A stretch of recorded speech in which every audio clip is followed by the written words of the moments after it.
नमस्कार, astrology pro channel में मैं दीपक लोनिया आपका हार्दिक स्वागत करता हूं। पुनः से आपके समक्ष एक कुंडली लेकर हाजिर हुआ हूं, जिसमें आज उस कुंडली का अध्ययन करने जा रहा हूं और कुंडली में स्थित हर ग्रह के बारे में आपको जानकारी दूंगा। वह कुंडली में किस प्रकार के परिणामों को देने जा रहे हैं। इस कुंडली के अध्ययन का माध्यम पिछले वीडियो द्वारा प्राप्त एक कमेंट है।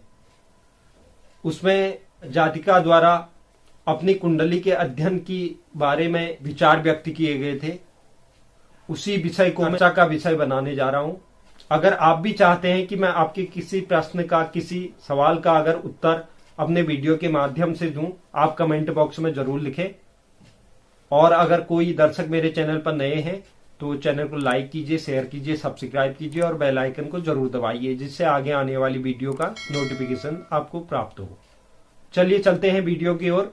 और सर्वप्रथम मैं जातिका का जो जन्म विवरण है उसको आपके समक्ष रखता हूं। जातिका का नाम अंजलि जोशी, जिनका जन्म 24 नवंबर 2004 को सुबह 7:15 में अल्मोड़ा में अश्वनी नक्षत्र के तृतीय चरण में इनका जन्म हुआ है। और जातिका की वृश्चिक लग्न की कुंडली है।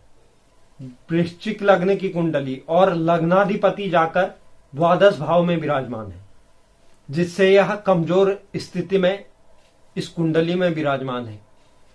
अगर किसी भी राशि का स्वामी आकर उस राशि से द्वादश भाव में विराजमान हो जाते हैं तो उस राशि की भाव की हानि कर देते हैं। और द्वादश भाव वैसे भी हानि का भाव माना जाता है, तो इसमें इसकी वजह से मंगल कमजोर अवस्था में विराजमान है। अब सर्वप्रथम मैं हर ग्रह के बारे में जानकारी आपको देने जा रहा हूं कि इस कुंडली में कौन सा ग्रह किस भाव में बैठकर शुभ परिणाम या अशुभ परिणाम देने जा रहे हैं। तो सर्वप्रथम बात करते हैं ग्रहों के राजा सूर्य की।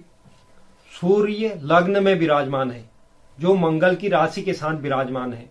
तो मंगल और सूर्य मित्र ग्रह है, तो यहां पर सूर्य व्यक्तित्व में निखार और जातिका के तेज में वृद्धि यहां पर बैठे हुए सूर्य करेंगे। और साथ में बुध भी विराजमान होने की वजह से जातिका के केंद्र स्थान में बुधादित्य योग का भी निर्माण होने जा रहा है, जो बहुत अच्छे परिणाम जातिका को प्राप्त होंगे। लेकिन यहां पर बैठे हुए सूर्य स्वभाव में उग्रता, गुस्से की मात्रा में वृद्धि करना, यह परिणाम यहां पर बैठे हुए सूर्य जातिका को देते हैं। बात करते हैं चंद्र ग्रह। चंद्र ग्रह जातिका की कुंडली में षष्ठम स्थान में विराजमान है, छठा स्थान। और साथ में राहु भी विराजमान है। 6, 8 और 12 में कोई भी शुभ ग्रह अच्छा नहीं माना जाता है।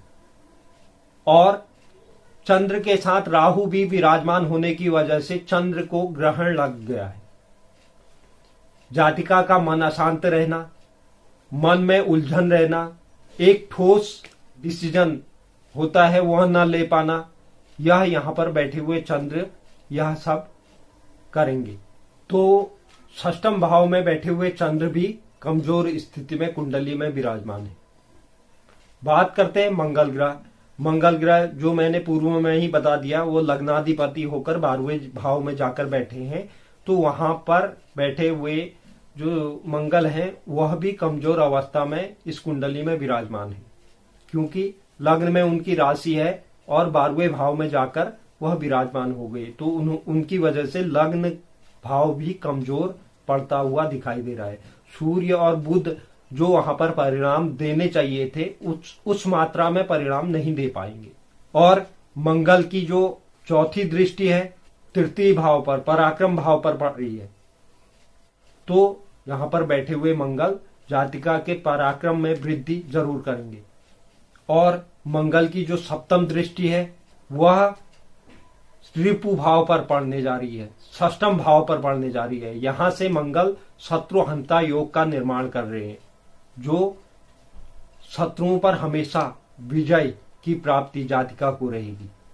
और मंगल के साथ केतु भी होने की वजह से यहां पर अनावश्यक का धन खर्च, फिजूल खर्ची यह स्थिति भी मंगल यहाँ पर बैठ कर देंगे, क्योंकि साथ में केतु भी विराजमान है। हालांकि शुक्र भी है, लेकिन केतु भी इस भाव में विराजमान है। बात करते हैं बुध ग्रह।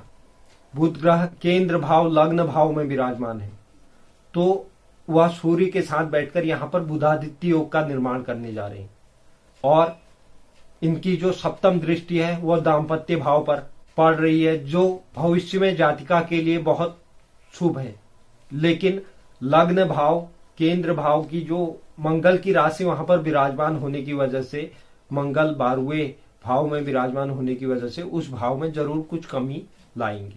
जो व्यक्तित्व के संबंध में, अपने संबंध में जो भी परिणाम मिलने चाहिए थे, उस मात्रा में परिणामों की प्राप्ति नहीं हो पाती है। बात करें देवगुरु बृहस्पति। देवगुरु बृहस्पति इस कुंडली में आय भाव में विराजमान है, जो जातिका के लिए सर्वोत्तम, इस कुंडली में सबसे सर्वोत्तम ग्रह जो जातिका के लिए है वो देवगुरु बृहस्पति। देवगुरु बृहस्पति जातिका को आय के साधनों में वृद्धि, आय के नए नए स्रोत जातिका को प्राप्त होंगे, क्योंकि देवगुरु बृहस्पति आय भाव में जाकर विराजमान है। और यहां से वह अपनी पंचम दृष्टि से पराक्रम भाव को देखने जा रहे हैं। पराक्रम में भी देवगुरु बृहस्पति जातिका के जबरदस्त वृद्धि करेंगे, और अपनी जो सप्तम दृष्टि है शिक्षा भाव और पुत्र भाव पर डाल रहे हैं। तो जातिका शिक्षा के संबंध में अच्छे परिणाम यहाँ पर देखने को मिलेंगे, और शादी के पश्चात पुत्र प्राप्ति के भी प्रबल योग देवगुरु बृहस्पति बनाने जा रहे हैं। इनकी जो नवम दृष्टि है दाम्पत्य भाव पर पड़ने जा रही है, तो दाम्पत्य क्षेत्र में भी दाम्पत्य जीवन जो रहेगा वह भी सुखद रहेगा, क्योंकि यहाँ पर बैठे हुए देवगुरु बृहस्पति अब नवी दृष्टि से दाम्पत्य भाव को देख रहे हैं। बात करते हैं शुक्र ग्रह। शुक्र ग्रह जातिका की कुंडली में द्वादश भाव पर स्थित है, जिसकी वजह से यहाँ पर बैठे हुए शुक्र जातिका के अपने ऊपर धन के खर्च की मात्रा को बढ़ाएगा। अपने श्रृंगार से संबंधित, अपने वस्त्रों से संबंधित, इस प्रकार से अपने ऊपर यह धन के खर्च को यह जरूर वृद्धि करते हैं अगर इस भाव पर शुक्र विराजमान रहते हैं, क्योंकि यह व्यय का भाव है। व्यय के भाव में अगर शुभ ग्रह रहता है तो अच्छे कार्यों की ओर धन खर्च करवाता है, अगर कोई अशुभ ग्रह रहता है तो वह गलत कार्यों में धन के खर्च करवाता है। अब इस भाव पर 3 ग्रह बैठे हैं, मंगल, केतु और शुक्र। सबसे बलवान ग्रह डिग्री के हिसाब से मंगल, जो 14 डिग्री में इस भाव पर विराजमान है, जो मंगल की किशोरावस्था इस कुंडली में उपस्थिति है। बात करें शुक्र ग्रह।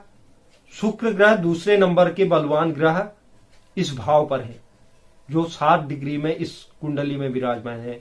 तृतीय में केतु, केतु इस भाव में 6 डिग्री में विराजमान है। तो इसमें खर्च की अधिकता तो जरूर रहेगी, जातिका के भविष्य में खर्च की अधिकता जातिका द्वारा अधिक किया जाना यह जरूर रहेगा, क्योंकि मंगल ग्रह जो भी खर्च करवाएंगे बहुत ज्यादा मात्रा में खर्च करवाते हैं। और शुक्र इस भाव पर द्वितीय बलवान ग्रह है। शुक्र सौंदर्य का कारक है, शुक्र भौतिक सुख सुविधाओं का कारक है, जातिका द्वारा इन्हीं क्षेत्रों में धन का खर्च करवाएंगे।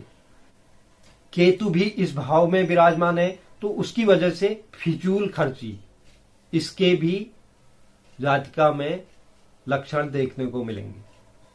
बात करते हैं शनि ग्रह। शनि ग्रह जातिका की कुंडली में भाग्य भाव 9वें भाव में विराजमान है, तो इसकी वजह से भाग्य में जरूर कुछ कमी यहाँ पर बैठे हुए शनि देते हैं। भाग्य का जिस मात्रा में साथ मिलना चाहिए उस मात्रा में नहीं मिल पाता है।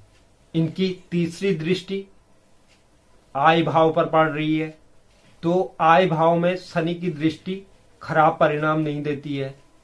सप्तम दृष्टि की बात करें, शनि यहाँ पर बैठकर सप्तम दृष्टि पराक्रम भाव पर डाल रहे हैं, जहां पर इनकी स्वराशि विराजमान है, अपनी राशि विराजमान है उस भाव पर।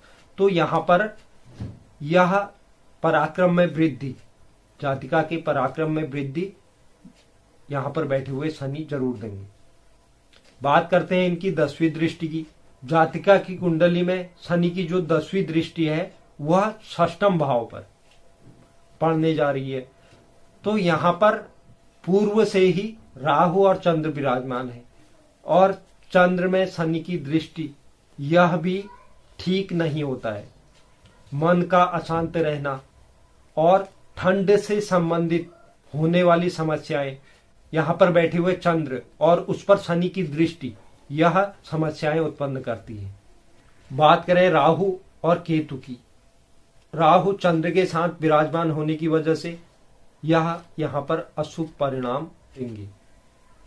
और केतु की बात करें, केतु द्वादश भाव में विराजमान है, तो फिजूल खर्ची, अनावश्यक का धन खर्च करना, इस मात्रा में वृद्धि। हालांकि साथ में शुक्र और मंगल भी विराजमान है, लेकिन फिर भी जो ग्रह अगर जहां पर बैठा होता है कुछ न कुछ परिणाम अपने चरित्र का देता ही देता है। अब जो कुंडली के अध्ययन के बाद इस कुंडली में जो अशुभ परिणाम दे रहे हैं उन ग्रहों के बारे में आपको बताता हूं। चंद्र, मंगल, शनि, राहु, केतु, यह 5 ग्रह इस कुंडली में अशुभ परिणाम दे रहे हैं। तो अगर चंद्र के उपाय से संबंधित आगे आने वाले समय में जातिका को अपने सबसे छोटी उंगली में मोती का नग यह धारण करना बहुत जरूरी है। बात करें मंगल की, मंगल के लिए मूंगा का धारण करना बहुत जरूरी है और अगर कर सके तो हनुमान चालीसा का पाठ। शनि ग्रह को मजबूत करने के लिए शनि का दान, शनि का जाप और लोहे का छल्ला जिसमें कट लगा हो वह पहनना, हनुमान चालीसा का पाठ, यह करना शनि के लिए बहुत जरूरी है, जिससे भाग्य का साथ जातिका को प्राप्त होगा। राहु और केतु, राहु और केतु के लिए भी हनुमान चालीसा का पाठ, हनुमान चालीसा का पाठ जातिका को जरूर करना चाहिए। इससे मंगल, शनि, राहु, केतु चारों ग्रहों को अपने अनुकूल बनाया जा सकता है। वैसे राहु का जाप भी होता है, केतु का जाप भी होता है और राहु के लिए उमेद का नग पंचधातु की अंगूठी में और केतु के लिए लहसुनिया पंचधातु की अंगूठी में यह पहना जाता है। लेकिन अगर जातिका हनुमान चालीसा का जाप भी करे तो उससे भी बहुत हद तक कंट्रोल हो सकता है। तो आपको कैसा लगा आज का प्रोग्राम? उम्मीद करता हूं कि पसंद आया होगा और आगे आने वाले समय में भी मैं इसी प्रकार की जानकारी आपको देता रहूंगा। अगर आप भी चाहते हैं मैं आपकी कुंडली का अध्ययन करूं, कमेंट बॉक्स में जरूर लिखें। मैं आगे आने वाले समय में कोशिश करूंगा कि आपकी कुंडली पर भी एक वीडियो बनाऊं। धन्यवाद।